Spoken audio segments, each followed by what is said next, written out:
ہم لاتے ہیں ٹاپ نیوز، آپ کے فیوریٹ ٹاک شوز اور انلمیٹڈ انٹرٹینمنٹ صرف یوٹیوب پر۔ اگر آپ نے ابھی تک ہمارا چینل سبسکرائب نہیں کیا تو ابھی سبسکرائب کریں اور بیل آئیکن کو کلک کر کے ہماری لیٹسٹ ویڈیوز کے بارے میں اپڈیٹ جانیں۔ سبسکرائب کیجئے اور ہم آپ کو لیے چلیں گے آپ کی فیوریٹ ویڈیو کی طرف۔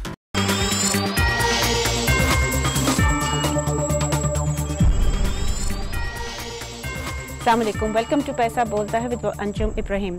مفتاح اسماعیل صاحب جو ہیں، جو اسپیشل ایڈوائزر ہیں پرائم منسٹر کے on finance, revenue and economic affairs, انہوں نے کہا ہے کہ جو بجٹ ہے وہ یہی گورنمنٹ پیش کرے گی اور 26 اپریل کو کیا جائے گا۔ اتنی جلدی اس واسطے کیونکہ وہ کہہ رہے ہیں کہ اس کے بعد پھر رمضان شروع ہو جائے گا۔ پچھلے سال بھی if you recall یہ بجٹ جو تھا وہ رمضان سے کوئی تقریباً میرے خیال میں کوئی ہفتہ یا 4-5 دن پہلے پیش کیا گیا تھا، but the actual approval of the budget was obviously during Ramzan. Fiscal year جو ہے وہ جولائی سے شروع ہوتا ہے۔ آج I am very glad to welcome to our show doctor Hafeez Pasha صاحب، جو کسی بھی تعریف کے محتاج نہیں ہے۔ He has done a lot for economic theory, انہوں نے اکنامکس کے ریسرچ کرتے ہیں، وہ ایک پروفیسر بھی ہیں، انہوں نے بہت سارے پورٹ فولیوز بھی ان دا پاسٹ رکھ چکے ہیں۔ Welcome to the show doctor صاحب۔ جی السلام علیکم ڈاکٹر صاحب، I would like to focus today on Miftah Ismail صاحب نے کہا تھا کہ وہ جو بجٹ ہے وہ ایک ٹیکنوکریٹ بجٹ پیش کریں گے۔ انہوں نے یہ بھی کہا تھا کہ جو ایکچوئل ڈیولپمنٹ پروجیکٹس ہیں وہ صرف آن گوئنگ پروجیکٹس کو پیسے ایلوکیٹ کریں گے، not for any other projects. میرے آپ سے یہ سوال ہے کہ کیا وہ ایک ٹیکنوکریٹ بجٹ پیش کر سکتے ہیں بیسڈ آن جو ڈیٹا جس سے وہ کام کر رہے ہیں؟ Because if you remember correctly, data manipulation during the 4.5 years of Ishaq Dar Saab, which has continued to this day, وہ کوئی کم نہیں ہے۔ دیکھیے، پہلے تو سوال یہ پیدا ہوتا ہے کہ کیا ایک حکومت جو جا رہی ہے کیا وہ اپنے مقررہ وقت میں جو 5 بجٹس پیش کر چکی ہے، کیا وہ 6واں بجٹ بھی پیش کر سکتی ہے؟ یعنی اس پہ میرے خیال سے لیگل رائے رہنا ضروری ہو جائے گا۔ البتہ ہمارے ایڈوائزر صاحب نے کوشش یہ کی ہے کہ یہ ثابت کریں کہ اس بجٹ میں کوئی نئی چیز نہیں ہوگی۔ یہ مناسب ہے ایک لحاظ سے، ایک طرح سے یہ ایک بیچ کا راستہ ہے، اور اگر کوئی نئے پروجیکٹس نہیں لاتے ہیں تو یہ مناسب ہے، اور پھر جب آنے والی حکومت ہوگی کچھ عرصے کے بعد، اس کا یہ حق ہوگا کہ وہ پورا ایک بجٹ پیش کرے جس میں اس کی اپنی تھنکنگ، الیکشنز کے بعد جو جیت کے آئیں گے ان کے پاس پوری یہ اجازت ہوگی کہ وہ ایک مناسب بجٹ اس وقت باقی سال کے لیے پیش کرتے ہیں۔ ڈاکٹر صاحب، but weather what ever this government does, مطلب ہے کہ اگر یہ بڑا فینٹاسٹک بجٹ بھی پیش کر دیتے ہیں جس میں ڈیولپمنٹ کے بجٹ کہتے ہیں جی ہم نے ٹرپل کر دیا ہے، کرنٹ ایکسپینڈیچر اگر دکھائیں کہ جی ہم نے 1/3 کر دیا ہے، مطلب ان ریئلسٹک قسم کے بھی اگر وہ ڈیٹا دیتے ہیں تو the next government can change as it deems appropriate. مطلب ہے کہ اگر کوئی نان PML نواز گورنمنٹ اگر آتی ہے تو they will change the budget, they will come up with their own expenditure priorities and revenue generation schemes. Don't you think? I mean, مجھے افسوس یہ کہنا پڑتا ہے کہ یہ ٹینڈنسی جو ہے کہ ریونیوز کو سال کے بگننگ میں بہت بڑا چڑھا کے دکھایا جاتا ہے، اور پچھلے سال آپ کو حیرت ہوگی کہ کرنٹ ایکسپینڈیچر میں کوئی اضافہ نہیں بتایا گیا۔ اب سال کے تقریباً 9 مہینے ہو چکے ہیں اور ہمیں یہ نظر آ رہا ہے کہ کرنٹ ایکسپینڈیچر میں کافی تیزی سے اضافہ ہوا ہے اور ریونیوز میں کچھ شارٹ فال ہے، اور تقریباً 8.5 مہینے میں جو پورے سال کا ڈیفیسٹ ٹارگٹ تھا 1480 ارب کا، وہ تقریباً پورا ہو چکا ہے۔ تو اب آپ سوچئے کہ باقی 3.5 مہینے میں جو بھی ہوگا ڈیفیسٹ، وہ ایڈیشنل ڈیفیسٹ ہوگا۔ اس کے نتیجے میں یہ امکانات ہیں کہ ہمارا ڈیفیسٹ 2200 ارب کے اوپر جائے گا۔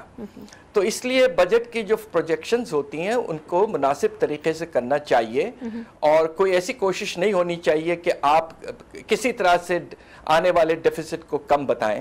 مناسب فگرز ہوں، اور اسمبلی میں بھی اتنی کیپیسٹی ہونی چاہیے पार्लियामेंट्री कमिटीज़ में कि ये नंबर्स को देखें और देखें कि इनमें रियलिज्म है या नहीं, और सवालात करें। बजट प्रोसेस के जब अप्रूवल के पहले जो डिस्कशंस होते हैं वो मुनासिब तरीके से होना चाहिए। राइट, बट डॉक्टर साहब, अगर एक पार्टी की ओवरऑल मेजॉरिटी है, I mean together with कोalition partners, तो as far as finance is concerned they can write roughshod over everything. जी वो तो है, मगर ये कि कम से कम सवालात तो हों और एक पब्लिक अकाउंटेबिलिटी हो और क्रेडिबिलिटी जो बजट प्रोसेस की है वो कायम रहे। सही।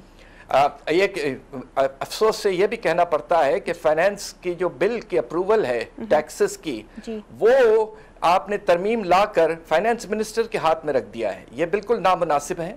इसको काबीना के थ्रू जाना चाहिए बजट के प्रपोजल्स को, और फिर असेंबली में पेश हो और असेंबली में वो अप्रूव हो। ये हमारा प्रॉपर एक एस्टैब्लिश्ड डेमोक्रेटिक प्रोसेस रहा है और इसमें कोई चेंज लाने की इजाजत नहीं होनी चाहिए। Okay, with that we'll take a short break. Ladies and gentlemen, please stay with us.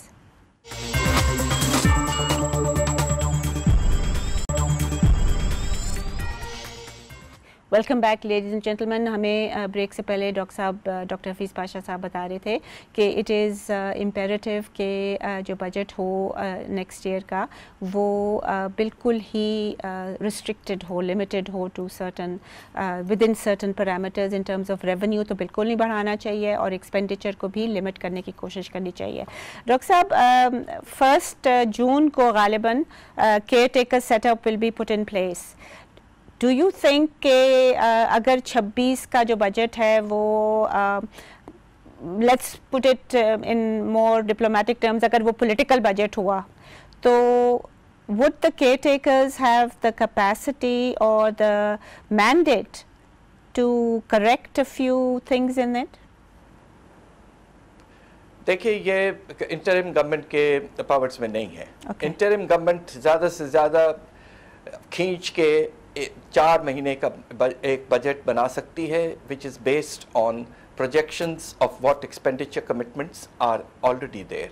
कोई नए expenditure commitments की तरफ नहीं जा सकते, ना वो कोई changes tax laws में ला सकते हैं।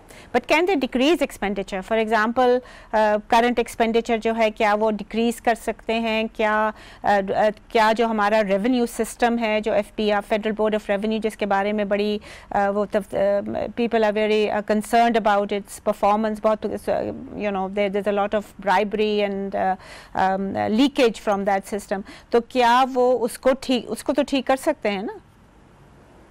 उसको ठीक कर सकते हैं। ये जो एडमिनिस्ट्रेटिव प्रोसेसेस हैं जी, और जो डे टू डे आपका डिसीजन मेकिंग प्रोसेस है, उसमें अगर कोई बेहतरी ला सकते हैं तो यकीनन इंटरिम गवर्नमेंट ला सकती है। मगर लॉज में और जो ग्रांट्स फॉर अप्रोप्रिएशंस जो वोट किए जाते हैं असेंबली में और जो पास होते हैं, उनको बिल्कुल वो चेंज नहीं कर सकते। Dr. Saab, let me ask you a question. What if you were in charge of the caretakers, let's assume? What will be the few things that you will do right away? देखिए, एक तो ये सवाल जो आपने race किया है, ये आजकल कुछ हलकों में और मुझे भी बताया गया है कि इसकी कोई खबर है। मैं इस पे ये कहना चाहता हूँ कि इस वक्त कोई ऑफिशियल ऐसी बात नहीं डॉक्टर साहब, I am not going there कि ऑफर है या नहीं है। I am just saying that given that you are an extremely qualified economist, given that you have a background of running at least one portfolio at a time, हालांकि आपने काफ़ी portfolios, different portfolios पे आपको federal ministers रह चुके हैं आप। My question is, where would you take the economy for the next 4 to 5 months, because caretakers may be there for a lot more than 3 months? देखिए, again, lot more than 3 months would not be acceptable within the constitution. But जी वो delimitation का issue आ रहा है ना, वो resolve नहीं हो रहा। जी जी, मगर पूरी कोशिश ये होनी चाहिए कि हम आइन के अंदर रहें। सही। और इसमें ये भी है कि अगर आप इस तरह देखें कि जो आपके पास डिग्रीज ऑफ फ्रीडम है इंटरिम गवर्नमेंट के, एक ज़माना ऐसा भी आया था कि 1996 में हमने इंटरिम गवर्नमेंट ने NFC अवार्ड दिया था, सही, जो कि एक आईनी चीज़ है। मगर हालात कुछ ऐसे थे और प्रेसिडेंट साहब के डिसीजन के बेसिस पर NFC अवार्ड दिया गया था। तो स्पेशल कंडीशंस बाज़ वक़्त होते होंगे और उसके नतीजे में बाज़ वक़्त of course subject to the approval of the senate and the president things can happen. Okay, but that's what I'm asking you कि आप क्या मतलब because this economy is जी देखिए आप टैक्स रेट्स वगैरह में तरमीम नहीं ला सकते, इसलिए कि उसके लिए आपको असेंबली में जाना पड़ता है। अलबत्ता आप ये कर सकते हैं कि मुख्तलिफ दूसरे तरीक़े इस्तेमाल कर सकते हैं इंपोर्ट्स को कम करने के लिए। उसमें आप जो आपके कैश मार्जिन जो रिक्वायरमेंट्स हैं आपने इस वक्त बहुत महदूद किया हुआ, उसको सिर्फ आपने लग्जरी गुड्स पे 100% लगाया है। 1999 में जब हमारे पास एमरजेंसी थी और सैंक्शंस लगे हुए थे तो हमने अक्रॉस द बोर्ड 10 से 30% मार्जिन रिक्वायरमेंट्स इम्पोज किए थे और एसेंशियल आइटम्स को एग्जेम्प्ट किया था, जिसमें पेट्रोलियम प्रोडक्ट्स, मेडिसिन्स और 3-4 फर्टिलाइज़र, ऐसे 2-3 आइटम थे। दूसरा जो आप कर सकते हैं वो ये कि जो आपके इंटरेस्ट रेट्स हैं उसके इजाफे में कोई ऐसी दिक्कत नहीं है। ये स्टेट बैंक की अथॉरिटी में है, मॉनेटरी पॉलिसी कमेटी है जिसके हाथ में ये चीज़ है, और अगर हमें कोशिश करना है कि किसी तरह से डिमांड को कंट्रोल करें और मॉनेटरी पॉलिसी को इस्तेमाल करने में आपको कोई दिक्कत नहीं होनी चाहिए। और तीसरी तरफ आप एक्सपेंडिचर्स को प्रायोरिटाइज कर सकते हैं और इस तरह के जो अप्रूव्ड प्रोजेक्ट्स हैं आप प्रायोरिटीज उनमें कुछ तरमीम ला सकते हैं। अब फर्ज कीजिए मेरा ख्याल ये है कि हमारे सामने 3 क्रिटिकल शोबे हैं जहां हमें इस वक्त मैक्सिमम पब्लिक इन्वेस्टमेंट करनी है। सबसे पहले पानी, फिर बिजली और फिर सीपैक के प्रोजेक्ट्स। तो इस वक्त तो उन्होंने कुल सिर्फ 18% अपने PSDP का दिया हुआ है, हो सकता है अगले साल भी वो इतना ज़्यादा ना दें। तो एग्जिस्टिंग प्रोजेक्ट्स में आप एलोकेशंस में तरमीम ला सकते हैं। इस तरह आप इक़दामात ले सकते हैं ताकि इकॉनमी में कुछ स्टेबिलिटी आए और इम्पैक्ट जो है आपके पब्लिक एक्सपेंडिचर का ज़्यादा हो, आप इंपोर्ट्स को कंट्रोल कर पाएँ। साथ साथ अगर आप ड्यूटी ड्रॉबैक्स जो हैं, जो एक्सपोर्ट इंसेंटिव्स हैं, उसमें आप इजाफा कर सकते हैं, इसलिए कि उसमें आपको कोई पाबंदी नहीं है। और अगर आप ये डिसीजन लेते हैं कि एक्सपोर्ट्स को हम इंसेंटिवाइज करने के लिए ये जो हम दे रहे हैं इंसेंटिव, ये हम कैश के तौर पे देंगे, ये रिफंड्स का निज़ाम ख़त्म करें, ये कमर्शियल बैंक्स के थ्रू हम देंगे और उसके नतीजे में एक्सपोर्टर्स को काफ़ी इंसेंटिव मिलेगा, उनके एक्सपोर्ट्स में इजाफा होगा, लिक्विडिटी में इजाफा होगा, कंपेटिटिवनेस में इजाफा होगा। तो इस तरह के स्टेप्स इंटरिम गवर्नमेंट यकीनन ले सकती है। Okay, we'll take a short break here. We'll be right back.